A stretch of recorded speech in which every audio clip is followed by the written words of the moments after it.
All right.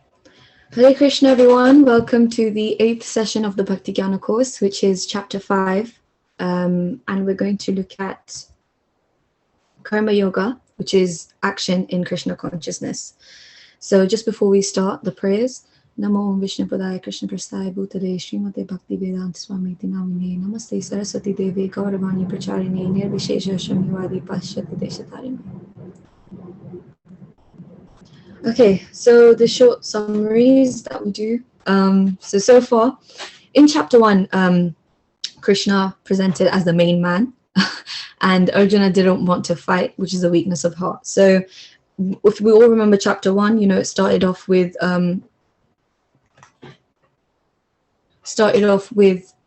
Arjun being quite sort of engrossed in his suffering. He was really upset. He didn't know what to do. He had a weakness of heart. He was too compassionate and overwhelmed with grief as well. And then, Krishna comes into the picture and he sort of vents out to Krishna. In chapter 2, then he asks Krishna for help and to overview his sort of identity and his as a soul and his duties and the nature of the person who does his duties. So we're explained to the idea of sort of the body and the soul. And then we are explained about the bona fide guru. Krishna explains how, so in chapter 3 then, Krishna explains how one can do his duty with attachment to the fruits, set an example to the world, and avoid sinful acts. So he explains mostly about Karma Yoga, and he explains how we can actually do our duties without being attached to the result of it. And we can also in that way set an example to the world, and how to avoid these sort of sinful acts. Then in chapter 4, we looked at transcendental knowledge. So how it's passed down and his own mission and different type of actions. So, action, inaction, and the sorts, and importance of acquiring knowledge. So now we're on chapter 5. So a quick summary of chapter 5 before we start reading is that Arjuna wanted further clarification, of course, because he was pretty confused by Krishna saying, you have to renounce, but then you also have to sort of work.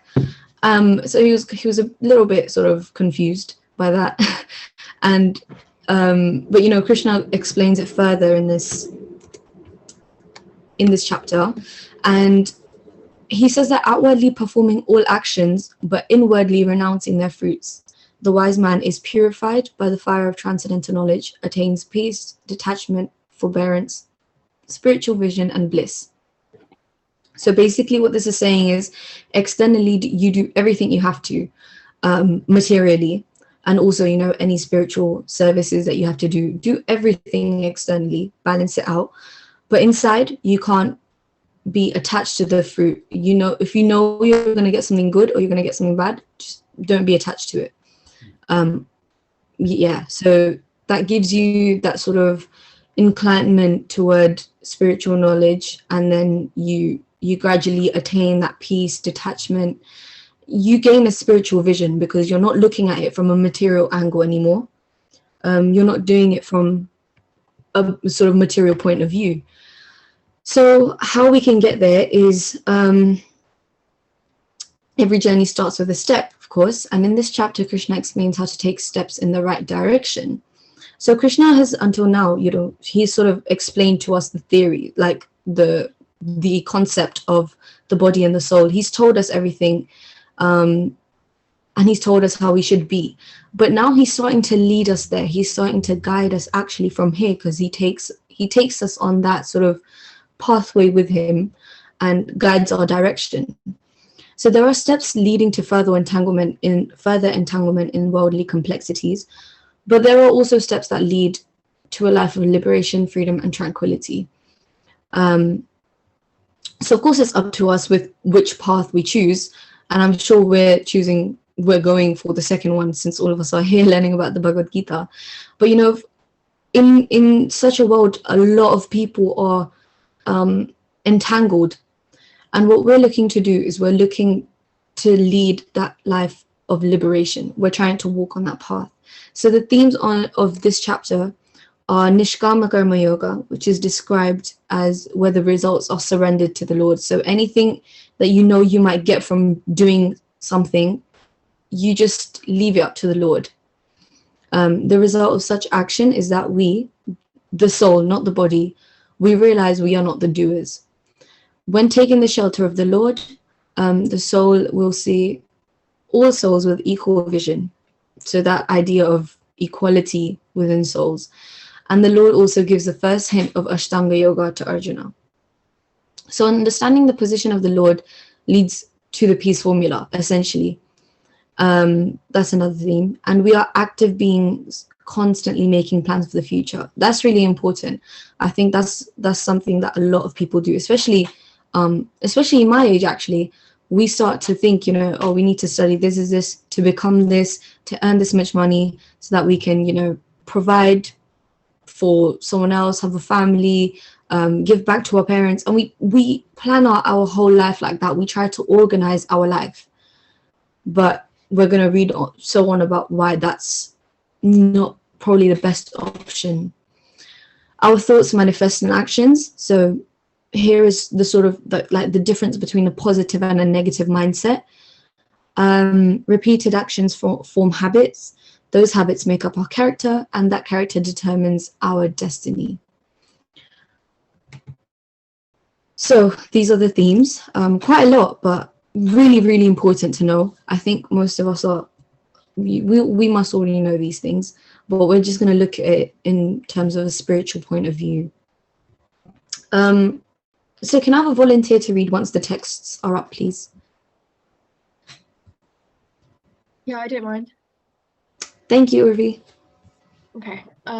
Text 1, Arjuna said, "O Krishna, first of all, you asked me to renounce work, and then again you recommend work with devotion. Now will you kindly tell me definitely which of the two is more beneficial?" Text 2, the personality of Godhead replied, "The renunciation of work and work in devotion are both good for liberation, but of the two, work in devotional service is better than renunciation of work." Text 3, one who neither hates nor desires the fruits of his activities is known to always be renounced. Such a person, free from all dualities, easily overcomes material bondage and is completely liberated, O mighty armed Arjuna. Text 4, only the ignorant speak of devotional service, Karma Yoga, as being different from the analytical study of the material world, Sankhya. Those who are actually learned say that he who applies himself well to one of these paths achieves the results of both.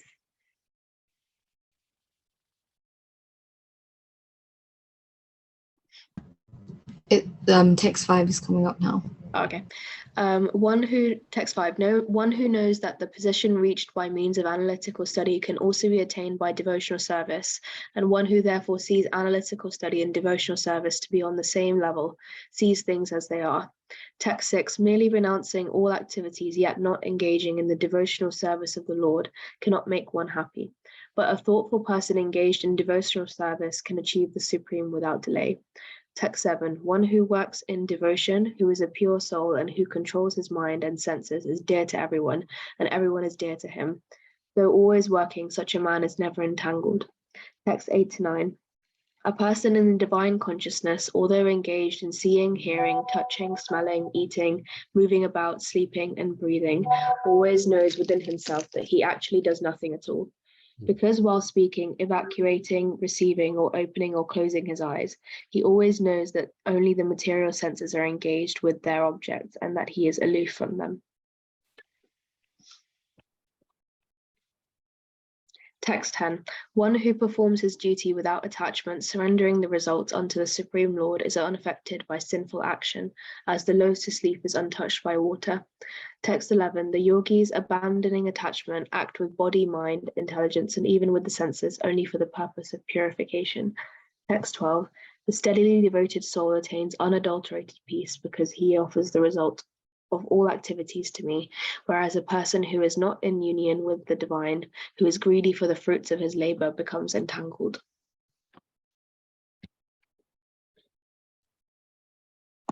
Wonderful. Thank you. That was really very confidently read. And Kishore mentioned that you and is the, sorry to disturb you there. Bharat is are his children. So thank you so much for joining and participate more and more. It was so nice to hear your views as well. Huh? But thank you so much. So over to you. Sorry, Pari. No. Thank you, Prabhuji. And thank you, Urvi. As Prabhuji said, that was really clearly read. So, summary of verses 1 to 12. Despite Krishna's explanations in chapter 3, Arjuna still considers work and renunciation to be mutually exclusive paths. So he's basically thinking that renunciation and work are really distinct. Like you can't sort of, he compartmentalizes them. So he does it like sort of really in different ways.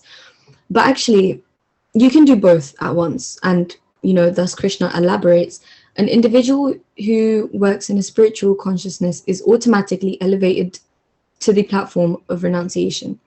So someone who works in a spiritual consciousness, that could be spiritual work or material work.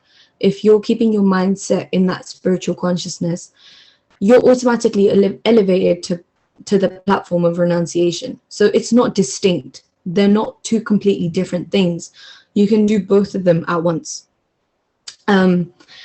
If one engages in righteous work, offering the results to God, and all the while keeping alert to the ultimate goal, then such work becomes worship.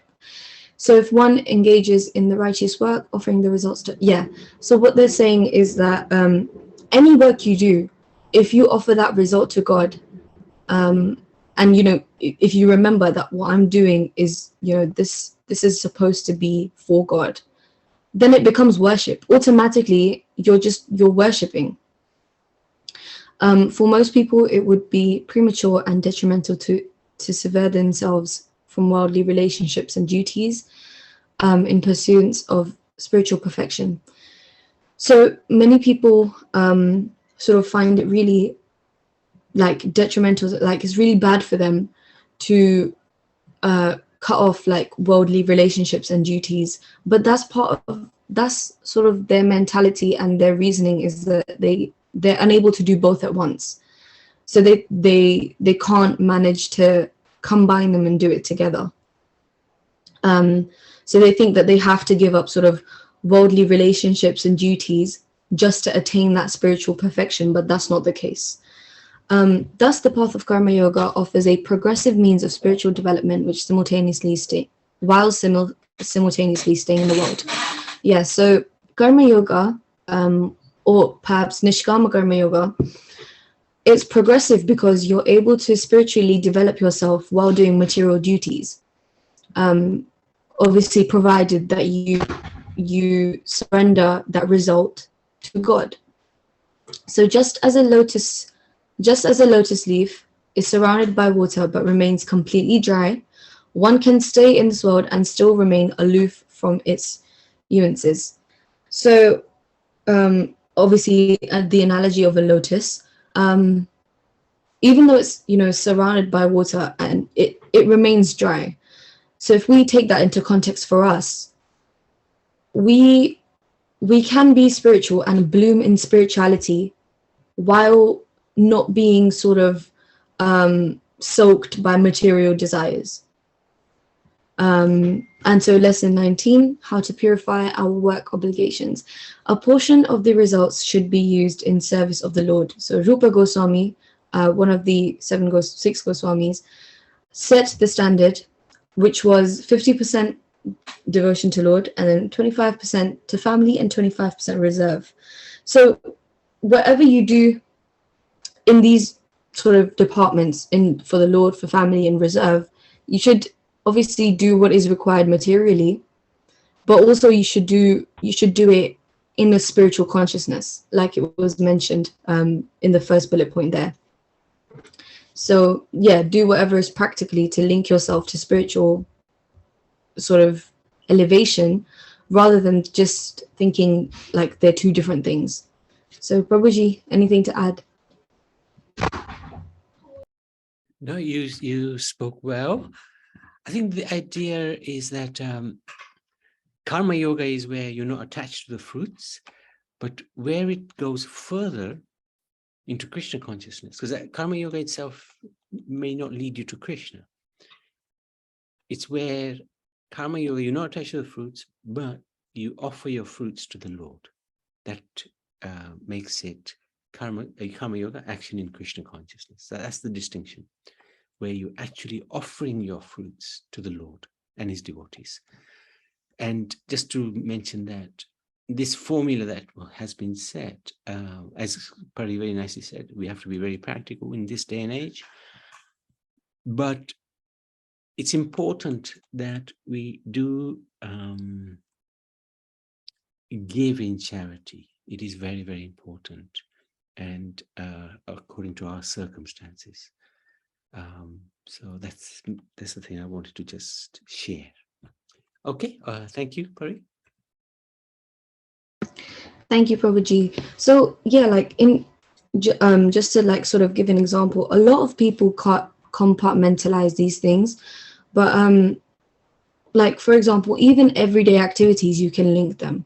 You know, anytime if you have free time and you want to draw, or you want to, I don't know, go out on a drive, like me and my family, for example, instead of, you know, when people go in cars, they put on like Bollywood songs or any other songs they listen to, we put on kirtans. So it's like you're sort of doing that spiritual stuff while you also have to do something material to get somewhere. So it's like, you know, combine them together and involve Krishna as well as the action that you have to do.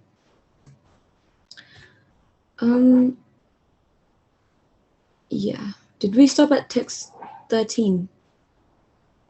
Okay, yes, so can I have a volunteer for these 4 texts, please?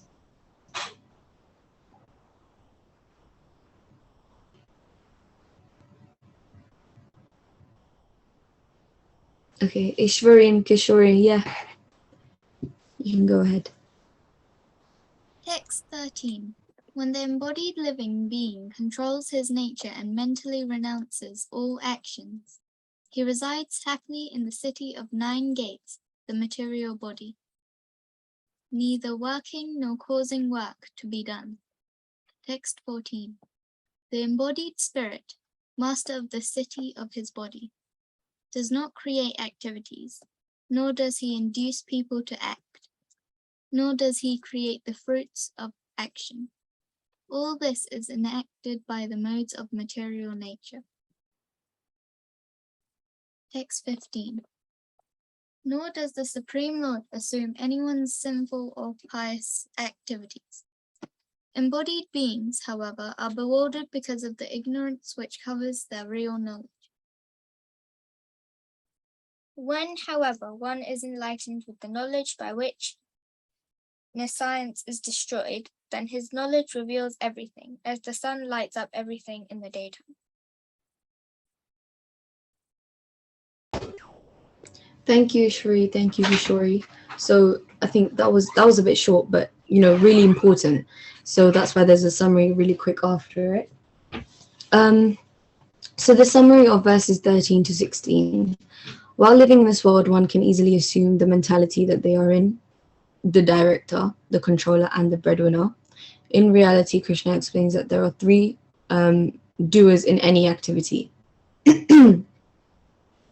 So when you know, when we're in this material world, I mean, the souls in the first place have come here because we thought we could direct and control and enjoy. That's why we're here. But also, this mentality is also developed as you go out through your life without the factor of Krishna in it. A lot of people think that, you know, if I stop providing for my family, man, they're just like, no one's gonna be like, they're just gonna starve. Like, but everyone needs to keep in mind that Krishna is the one that provides.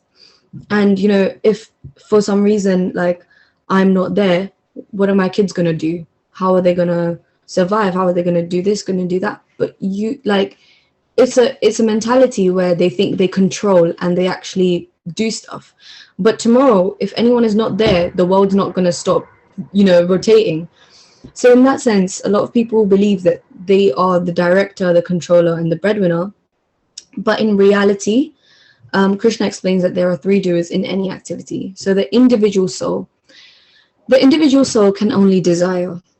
What to speak of controlling the results of activities? We are barely in control of even the physical and mental tools with which we perform those activities. Very sort of nicely put, but also, it gives a realistic picture. We are, the individual soul, and the only capacity we have is to want something, to desire something. We can't control it. We can't obtain it if it's not meant for us. And, we can barely, what it says is we can barely even control the physical and mental tools. So, like, it's hard to even, think, do we really have the physical capacity to do this? Is our mentality good enough to do this? Like, are we mentally in that space? And a lot of people are controlled by their minds nowadays rather than them controlling their minds. So if they're not controlled in sort of their physical and mental tools in the first place, what scope is there to desire anything? So then the super soul, the desire is then sanctioned by God, who resides within the heart as a super soul. So sanctioned in the sense, you may get it, you may not, up to him, right? Material nature. Then the ability to perform that activity comes from material nature, or the devatas, which arrange the necessary facilities. So realistically, nothing is up to us. We have to take a lot of factors into account. And if the simplest thing is to accept that if something's not meant for us, it's simply just not going to be there. So lesson 20, when we desire to buy something non-essential, think once, twice, thrice. Think about whether you really need it. Like, really, really, like, do you actually, like, will you die if you don't get it? Is that like, what is something going to stop working? Is something really going to stop if you don't have that? Generally, when we find that, like, if we ask ourselves this the third time, we decide, like, we actually don't need it. And this demonstrates that the soul can only desire, and also we can control our desires. So, in a world today that a lot of people are driven by their desires, we should be those people that can actually control our wants. So anything to add, Prabhuji? I think it's very well put, very well put. Somehow, our desires are very material, and we try to, they may be material, but if we try to dovetail them into spiritual desires, then, our path back to the spiritual world is much easier. So desires we will always have. Like it said that in the second chapter, Krishna says, the great sages, they're like oceans. River flows into the ocean is still steady. So we will have desires like rivers coming into the ocean. They'll be coming into our heads.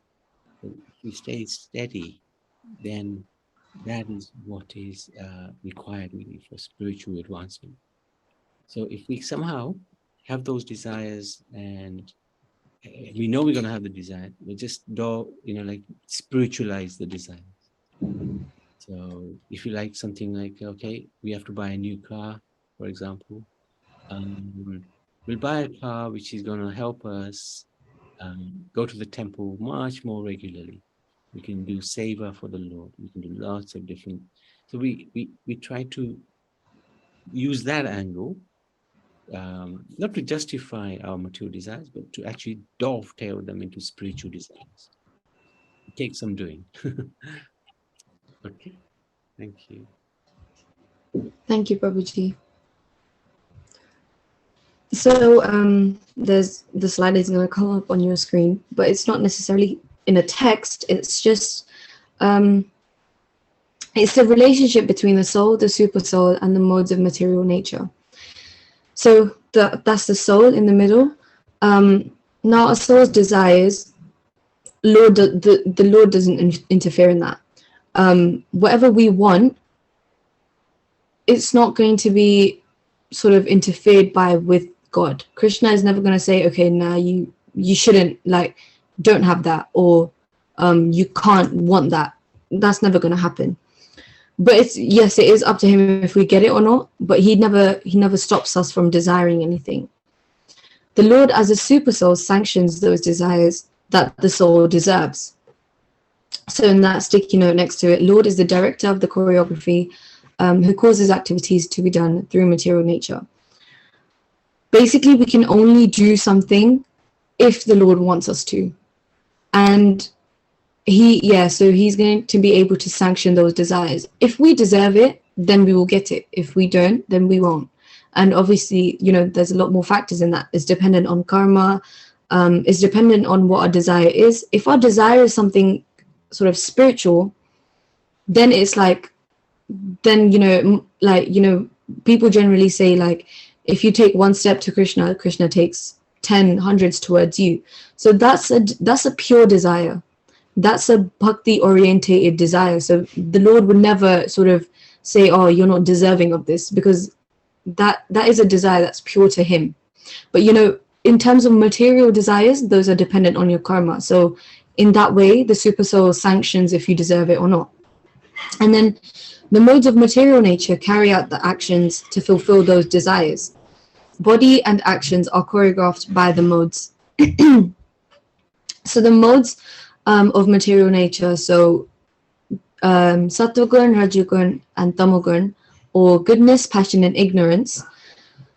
Those are the sort of modes that help us carry out the actions to fulfill the desires. So if I'm in, let's say, a mode of, I don't know, maybe goodness, let's say, for example, goodness. If I'm in the mode of goodness, I'll be able to complete that action maybe far better than if I was in the mode of ignorance. So it depends, obviously. It depends on which mindset we're doing it, with what intention we're doing it. And then the actions and the sort of everything falls into place. And it establishes that the living entity is not the only doer. So it's not just us. There are so many things involved in us being able to obtain something. So that's why we shouldn't sort of get too happy when we do, or get too upset when we don't, because it's not up to us ultimately. Who is responsible? So the super soul is not responsible for all actions, because all is initiated by desires of LE. I'm not sure what LE is. Let me not lie. Living entity. Living entity, that's the one. Thanks, Babaji. So the super soul isn't responsible for all actions, because it's all sort of, it starts off with all the desires that we have, the living entity has. So we can't exactly blame the super soul for everything. And it is the ultimate controller of the activities, but it's not going to initiate anything. It's not going to initiate the modes and anything like that. The modes of nature are actually the agents of the Lord, so they work for him. The Lord is independent of all, like Rajo, Tamas, and Satagun do not apply to Krishna.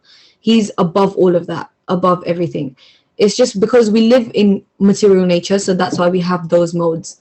But yeah, these are all the agents of the Lord, and the living entity is responsible for his own good and back activities, and is thus responsible for the consequences.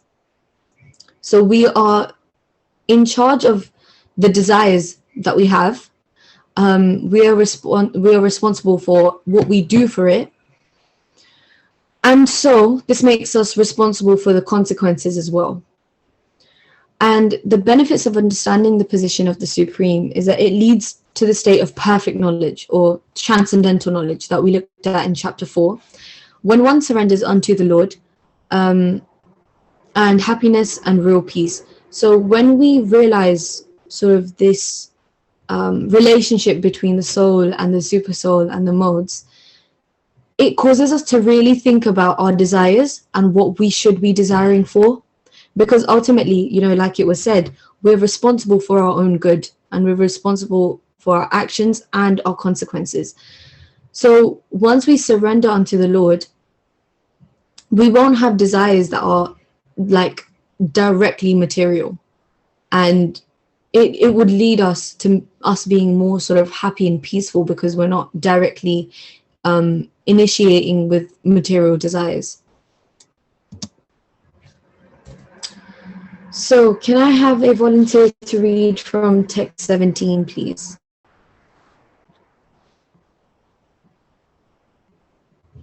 Lokeshwara, go for it. Okay, Mataji.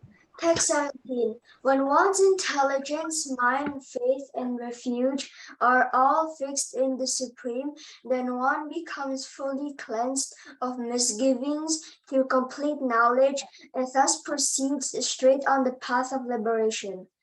Text 18. The humble sages, by virtue of true knowledge, see with equal vision a learned and gentle Brahmana, a cow, an elephant, a dog, and a dog-eater outcast. Text 19. Those whose minds are established in sameness and equanimity have already conquered the conditions of birth and death. They are flawless like Brahman, and thus they are already situated in Brahman. Text 20. A person who neither rejoices upon achieving something pleasant, nor laments upon obtaining something unpleasant, who is self-intelligent, who is unbewildered, and who knows the science of God, is already situated in transcendence. Text 21. Such a liberated person is not attracted to sense pleasure, but is always in trance, enjoying the pleasure within. In this way, the self-realized person enjoys unlimited happiness, for he concentrates on the Supreme.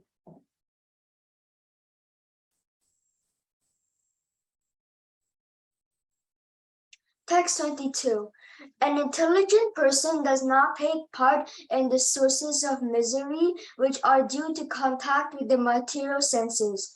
O son of Kunti, such pleasures have a beginning and an end, and so the wise man does not delight in them. Text 23. Before giving up this present body, if one is able to tolerate the urges of the material senses and check the force of desire and anger, he is well situated and is happy in this world. Text 24. One whose happiness is within, who is active and rejoices within, and whose aim is inward and is actually the perfect mystic. He is liberated in the Supreme, and ultimately he attains the Supreme. Text 25. Those who are beyond the dualities that arise from doubts, whose minds are engaged within, and who are always busy working for the welfare of all living beings, and who are free from all sins, achieve liberation in the Supreme.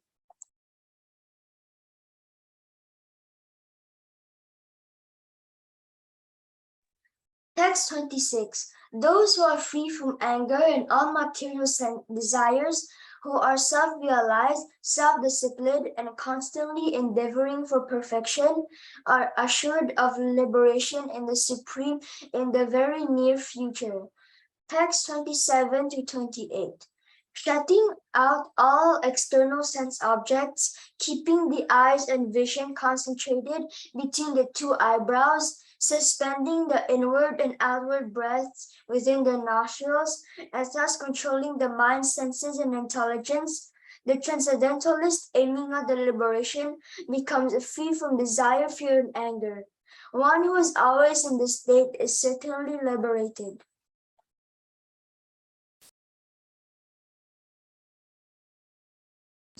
Thank you, Lokeshwar. So, summary of verses 17 to 28, really nicely read. The advanced spiritualist is able to see that a spiritual soul is present in all varieties of life, and therefore utmost respect is given to every living being. So, quite an obvious thing, but we obviously, as humans, we forget sometimes.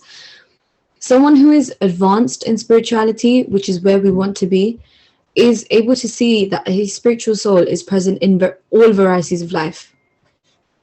So a plant, an animal, a human, anything. and therefore utmost respect is given to every living being.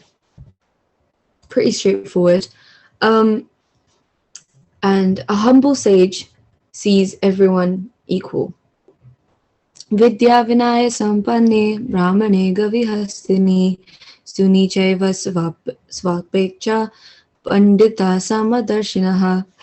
The humble sage, by virtue of true knowledge, sees with equal vision a learned and gentle brahmana, a cow, an elephant, a dog, and a dog eater, or an outcast. So as a humble sage, so someone with that humility in them, is able to see all of these as the same. A cow, a brahmana, an elephant, a dog, and a dog eater. They are all the same because they all possess that part and parcel of God. Each living entity is of the same spiritual quality, and different bodies with different qualities are produced according to one's past actions, desires of the soul, and its consciousness. So obviously every living entity has a soul, but the different bodies are formed with the different qualities because of their past actions, so their past karma, the desires that they had, and their consciousness, or sort of the way they think, their mentality, their mindset. Thus, the spiritualist is not only free of racism, nationalism, ageism, and sexism, but also speciesism. So that's a good point. When we start to see everyone as a soul, and we won't be able to differentiate because we see Krishna in everyone. What is a soul? It's just a part of Krishna, right? So once we start to identify that part of God in everyone, we're not going to differentiate, she's black and I'm, I don't know, white, and they're from America, I'm from India, they're younger than me, I'm older than them, that's a boy, I'm a girl. We're not going to differentiate in terms of all these isms. And also speciesism, like animals, we're not going to differentiate between, yes, of course we have that higher consciousness, but the idea of giving respect to everyone and everything is that basis and that sort of foundation that Krishna is establishing. So if we have, the lesson is that if we have prejudice against anyone due to the color of their skin, then it should be understood that we are in gross ignorance. So someone who is a racist or a nationalist, ageist, sexist, all of these people are in gross ignorance. I must say, everyone has been, including me, we've been in this ignorance. I guess sometimes we still also associate ourselves with these things, but it is gross ignorance. And what we're doing is we're in our false ego, because I'm not going to be, I guess, an Indian girl forever, because I've had a lot of bodies before, and I may even have them later on. I'm praying I don't. I've had enough. But I've had so many bodies before this, so I can't, if I start to associate myself with something in every life, it just doesn't make sense, because that's contradicting everything that we've been talking about. If we're a soul, we must identify as a soul, because that's the only thing that has been constant the whole time we've been in this material world. So, for anyone to associate with their external qualities of being a man or a woman, or being an Indian, American, whatever nationality, whatever race, that is gross ignorance, and that's false ego as well. However, we have the opportunity to correct ourselves by remembering the shloka 5.18 in the Bhagavad Gita. So, Prabhuji, anything to add? Spot on. No, it's very, very clear. Thank you. Thank you. Okay, so text 29, just to reiterate, a person in full consciousness of me, obviously me referring to Krishna, knowing him to be the ultimate beneficiary of all sacrifices and austerities, the supreme lord of all planets and demigods, and the benefactor and well-wisher of all living entities, attains peace from the pangs of material miseries. So basically, if you realize that Krishna is the one that will provide you that ultimate peace and happiness, and is the Supreme Lord of, all the planets, all the demigods, and the well-wisher of us, most importantly, you will attain that peace from all material desires because you will have him to depend on. We all have him to depend on, but of course, there are some things, that we must be that's why they say to be submissive while you're in spiritual practice, because if you have that ego, you won't be able to progress. So someone in full consciousness of Krishna, including, those three things, attains peace from all material miseries. And that is the end of chapter 5, Karma Vairagya Yoga. Okay, well done. Now, we've actually got a couple of quizzes. So, Prabhuji, I think there's just a little bit more left, actually. oh, is it? Yeah, summary of verses 29. Oh, yeah. Go for it. But yeah, I think it's gonna be over quick. So yeah, Prabhuji was basically saying we have 2 quizzes since Ishwari and Kishori weren't here last week to deliver it. So after this, once we finish this, you guys are gonna have to give a test twice. Good luck. Summary of verses 29. This verse guides us to live in peace, live peacefully even during our stay in this world. We come into this world with nothing and we leave with nothing. That's something really important to establish. We come in this world with nothing and we leave with nothing. So in the middle, everything we try to get, is everything is temporary. It doesn't make sense. In the interim, our claims to proprietorship and attachments to various objects create fear, insecurity, and conflict. If there's something that I really want and let's say, for example, I do get it due to previous karma, let's say I attain it, I'm going to be in constant fear and I'm going to be constantly insecure that someone might take it from me, or it might, some way or another, it might leave. So in that way, there's no need for me to show that ownership because I didn't come with it, nor am I going to leave with it. Change is a constant theme in this world. Change is, all the time. It's happening in every little thing over years and years. And our relationships are changing, environment, possessions, desires, everything changes with age, with the times that we're in, and in this material world. To the extent that we develop a sense of detachment, understanding the Supreme Lord to be the proprietor and ourselves as simply caretakers, to that extent we can experience a sense of peace within. If we realize that everything we have actually belongs to Krishna and we're just, taking care of it while we're in this world, we can experience that sense of peace because it's not ours. It's not that we have to constantly sort of look after it. And, like I said, there's going to be that constant fear and insecurity. But when we say that everything I have is due to Krishna, it's that sense of peace that we get.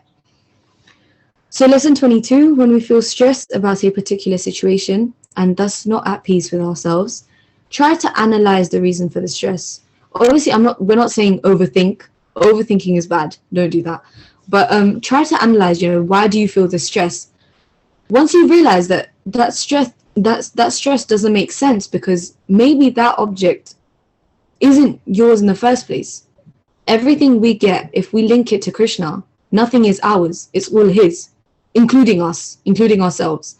So with that sense of detachment, understanding our caretaker position in this world, caretaker, big and bold, not controller, not dictator, not anything else, caretaker, it helps us reduce the stress of the situation. So the last slide, peace, it basically speaks about the shlokas in the Gita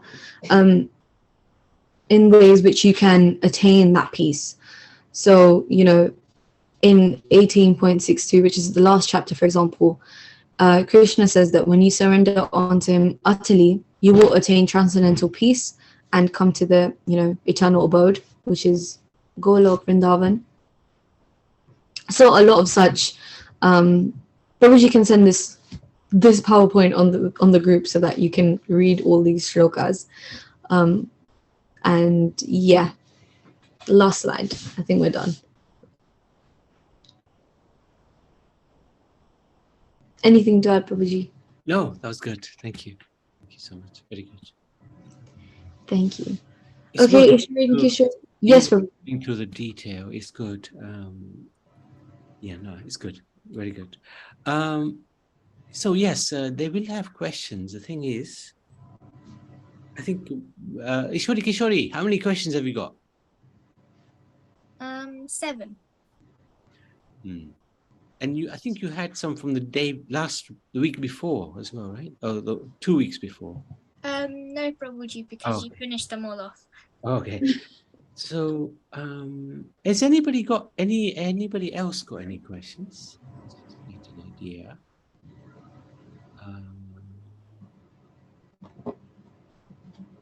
Nobody else? We do encourage questions, by the way.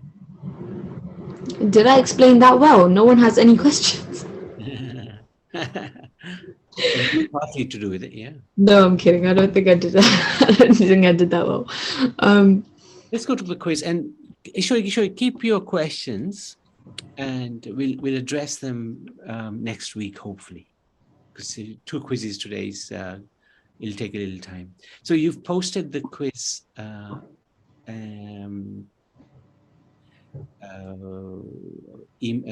website. So if devotees can join.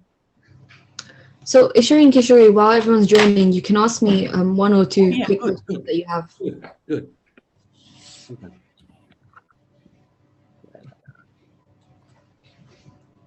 I just closed it, so I'm just reopening it quickly. No problem. Do you guys make a document of questions or something? Yes.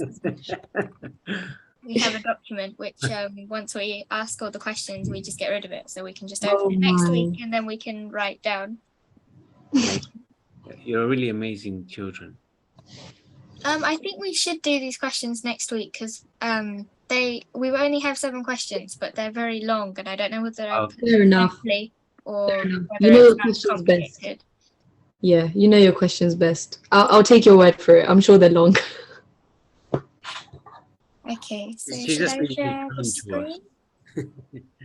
screen? Should I share my screen? Oh, you should be able to, can't you? Can't you share? Let's have a look. Yeah. Ishwari and Kishori, do you girls want me to join as well? Yeah. Oh yes. Yes.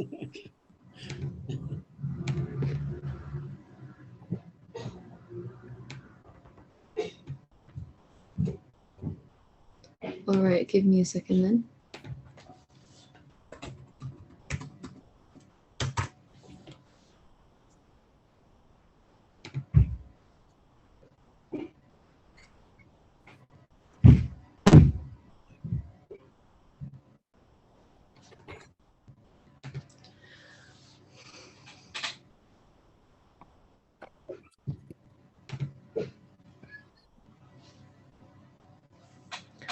Is anyone left?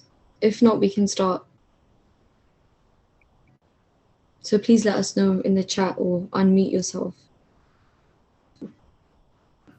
I think you can start. Yeah. Okay, I'm going to start now unless anyone needs to join. Okay, I'm going to start.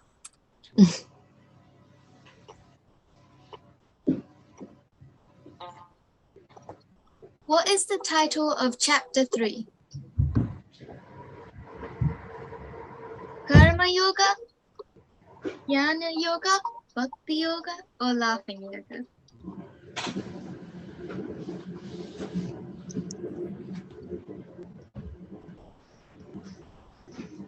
And the correct answer is Karma Yoga. True or false?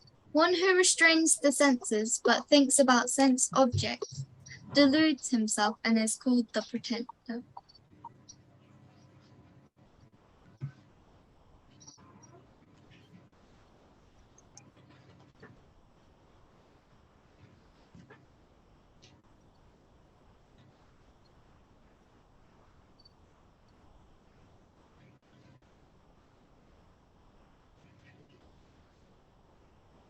And the correct answer is true.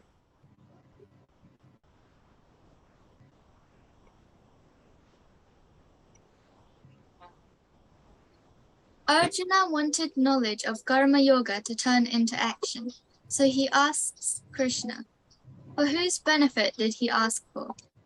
Ours, the listening warriors, Duryodhan, or none of the above?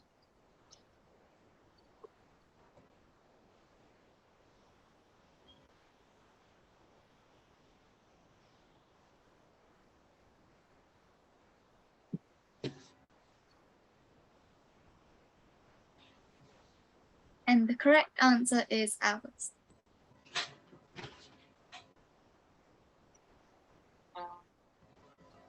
True or false? Whatever you offer to the Lord, even meat, becomes prasad.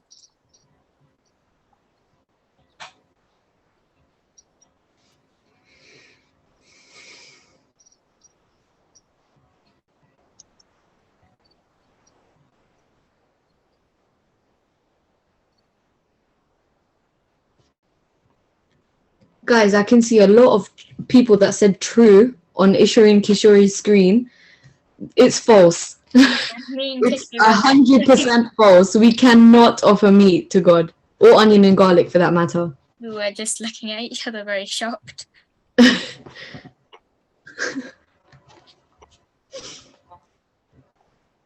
Perfected spiritualists continue working in the world for the sole purpose of setting an example for others to follow, enjoying material nature for the last time, learning breakdancing, all of the above.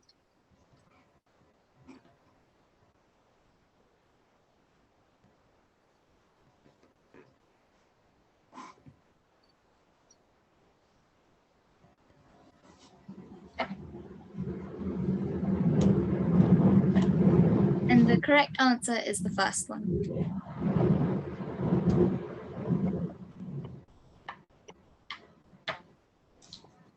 True or false? Heaven is temporary.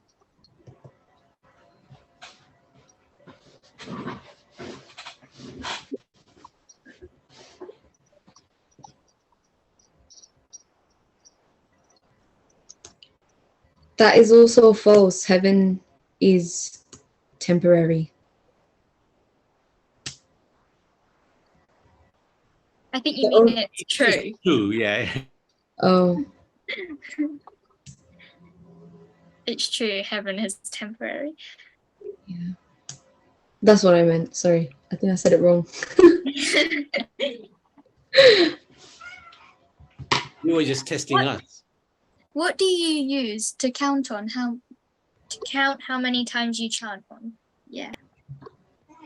This is a fill in the blank. Am I right? But I'm not going to say right now. Okay. All right. Sorry. I mean, this is what I used to chant on. I hope I'm right.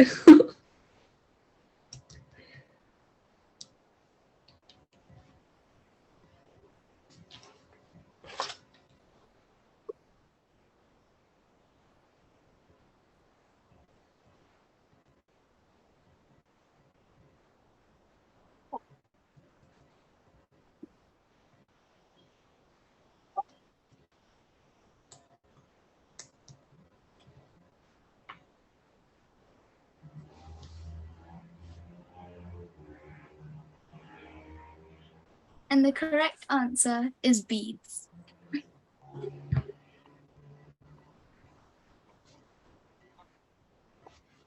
What is some of the things you do to practice Bhakti Yoga? Chanting Hare Krishna on beads, reading random books, chanting gibberish, reading scriptures such as the Bhagavad Gita. This is a multi-select.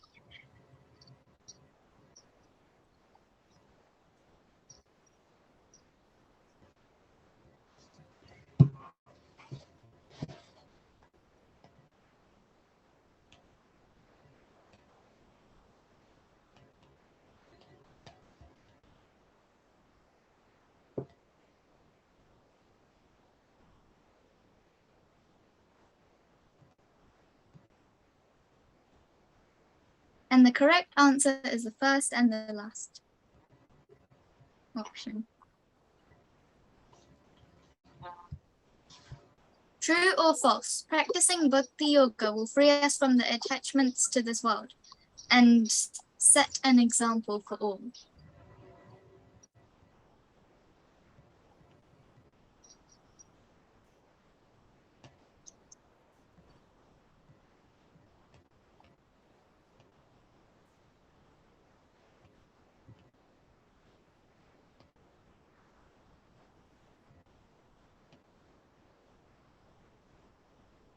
And the correct answer is true.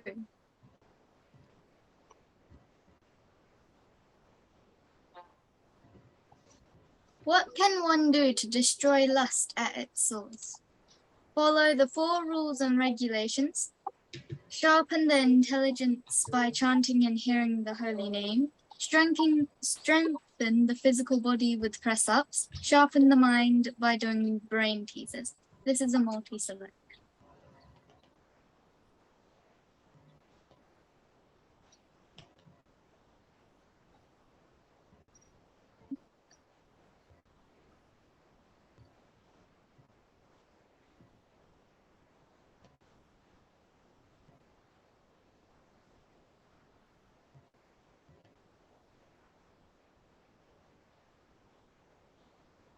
And the correct answer is the first 2 options.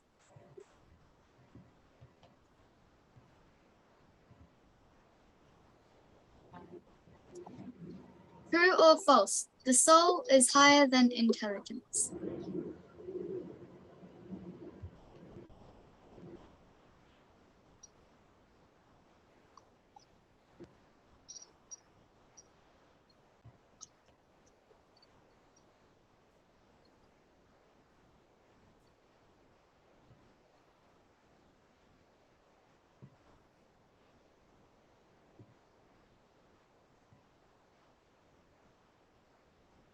And the correct answer is true.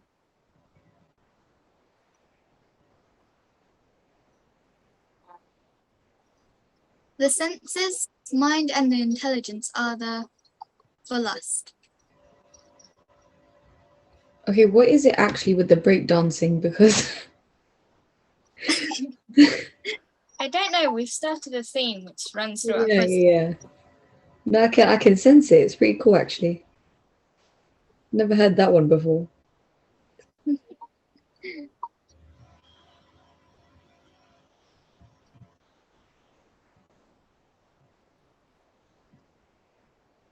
And the correct answer is the first option.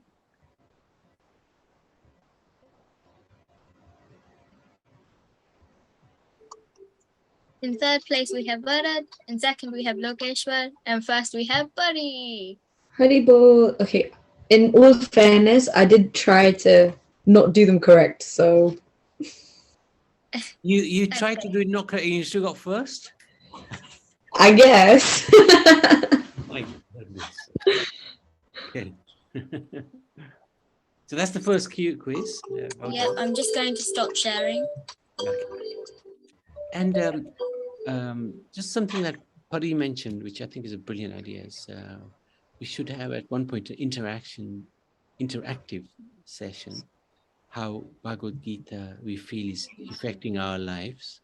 And yeah, Jayanti just mentioned maybe halfway through we could do that. Or after 6 chapters. Pari, I'll leave it to your judgment when you want to do that. But I think that would be a really good session to do. Yeah, same. I think because we've been focusing so much on the technical stuff, I'd really like to know the people that we have listening. For example, like we have Bharat, Prabhuji, we have Urvi, we have I guess Malavika, Lokeshwar, Ishwari and Kishori. I mean, I know them pretty well, but it would be good for all of us to sort of know each other and talk about how the Bhagavatam is, or not the Bhagavatam, sorry, the Bhagavad Gita has helped us. So if everyone's in for it, then we can definitely do it next week. Yeah, we can do it next week. That'd be good. Next week, Sunday, yeah. Any objections? Anybody doesn't like the idea and Anyone uncomfortable?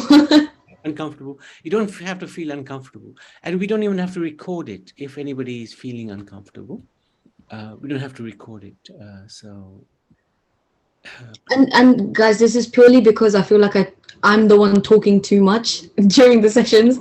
So I'd love to like hear all of you and actually get to know the people that I'm trying to preach to. So If it would be people don't lovely. want to share what they felt because they might feel that they don't want to or they don't feel comfortable with it, they can still join just to listen to what other people think, Yeah, right? of course, 100%.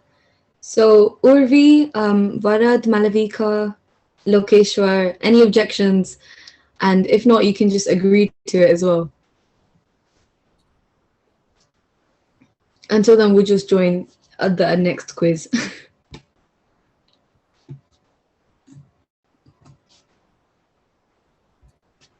Yep, Urvi's given a thumbs up. Thank you. Very good. So is Varad. Very good. Very good. Thank you, everyone.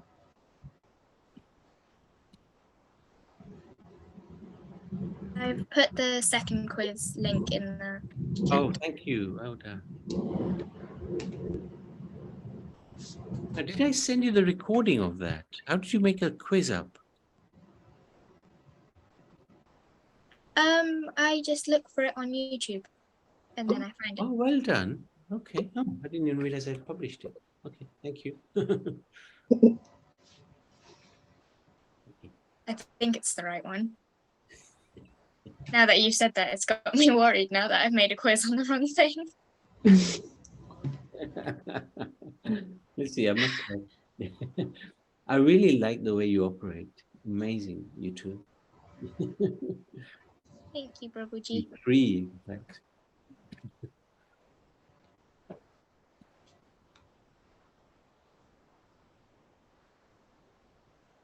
Oh yeah, I did. You're right.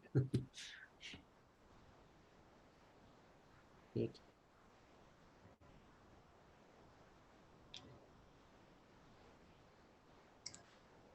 Has everyone joined?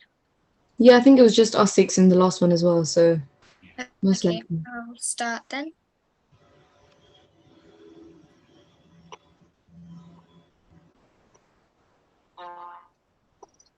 True or false? Just as every gadget comes with instructions, the entire universe comes with guidelines to enlighten us about its purpose and function.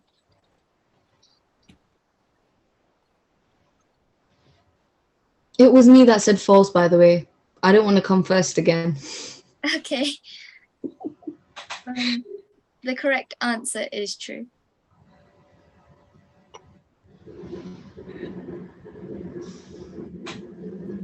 The guidelines of the universe can be found in science books, the Vedas, looking at the stars, all of the above.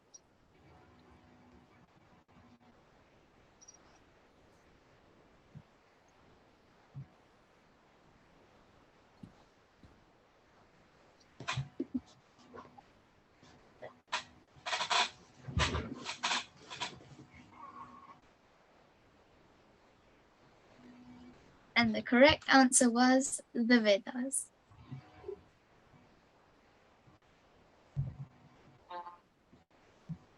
People in this world desire fruitive activities, so they worship the blank to get the fruitive results quickly.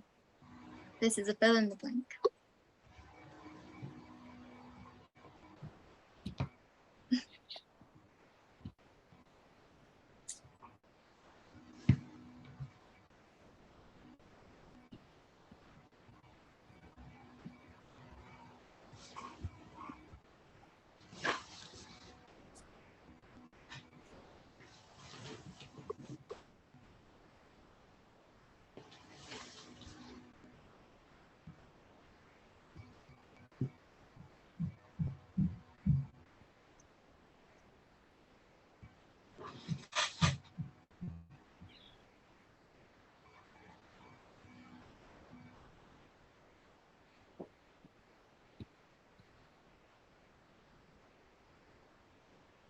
And the correct answer was demigods.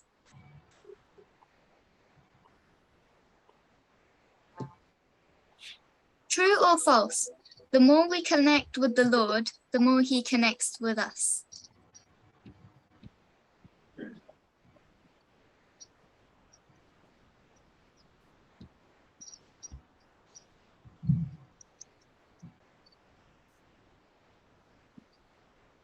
Also, just to clear up, the demigods and the Supreme Personality are very different.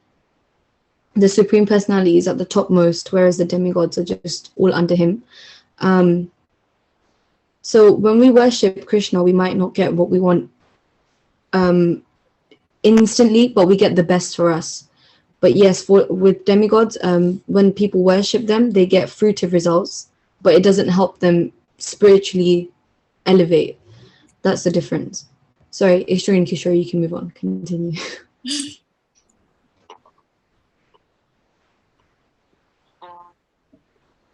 What is the basic animal behavior? Sing, dance, and chant the holy name. Eat, drink, sleep, and mate. Teaching others how to break dance. All of the above.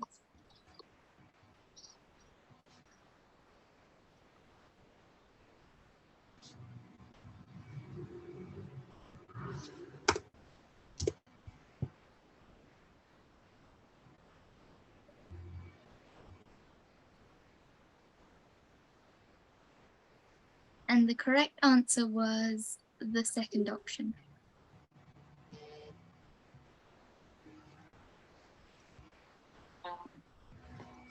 True or false?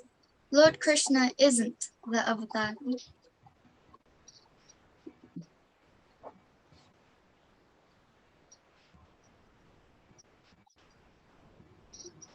That's a trick question.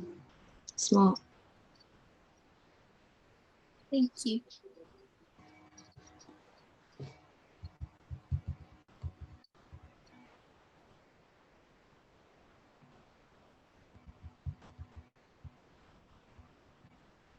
And the correct answer is false.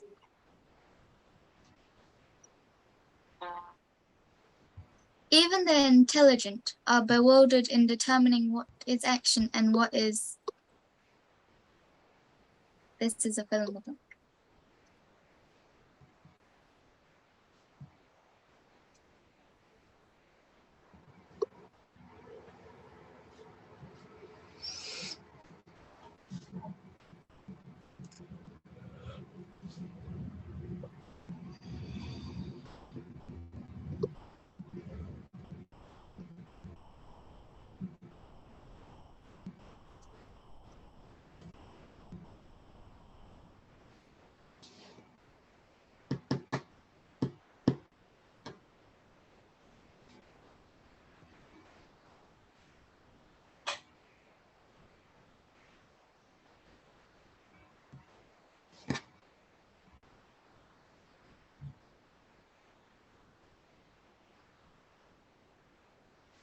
And the correct answer is inaction.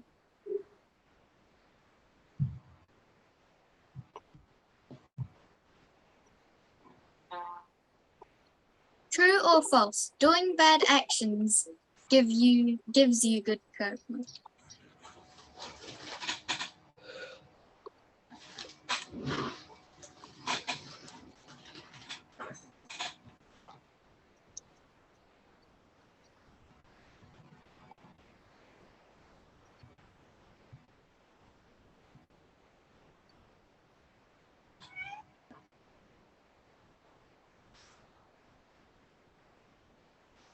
And the correct answer is false, which no one got.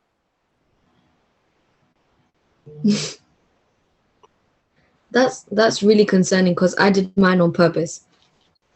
What is the best type of karma to perform? A bad action, a good action, a spiritual action, all of the above.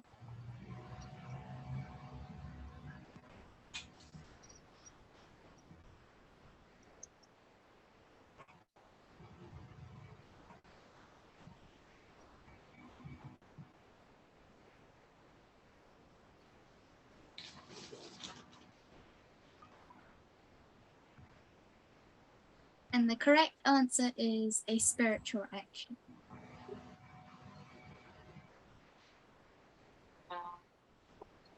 If you see a hungry person, what should you give them?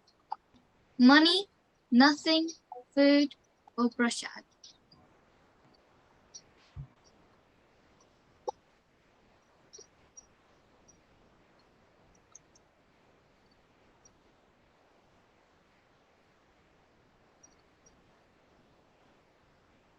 Hurry, was it you who said nothing? Yes, it was me. Yes. And the correct answer is prashad.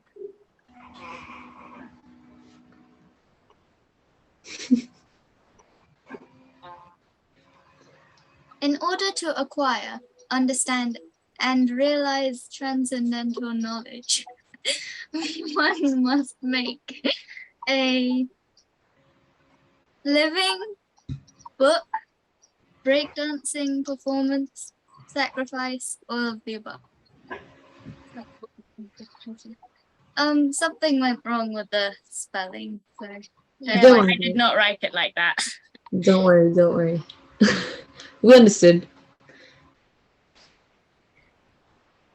And the correct answer is sacrifice.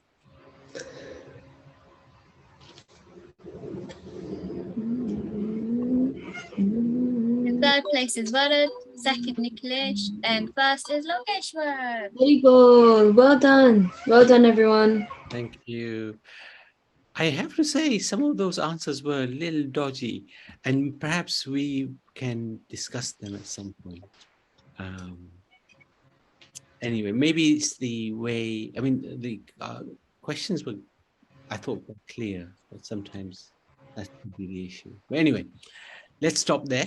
Thank you so much, everybody, and look forward to seeing you next Sunday. Thank you. Thank you, everyone. Hare Krishna.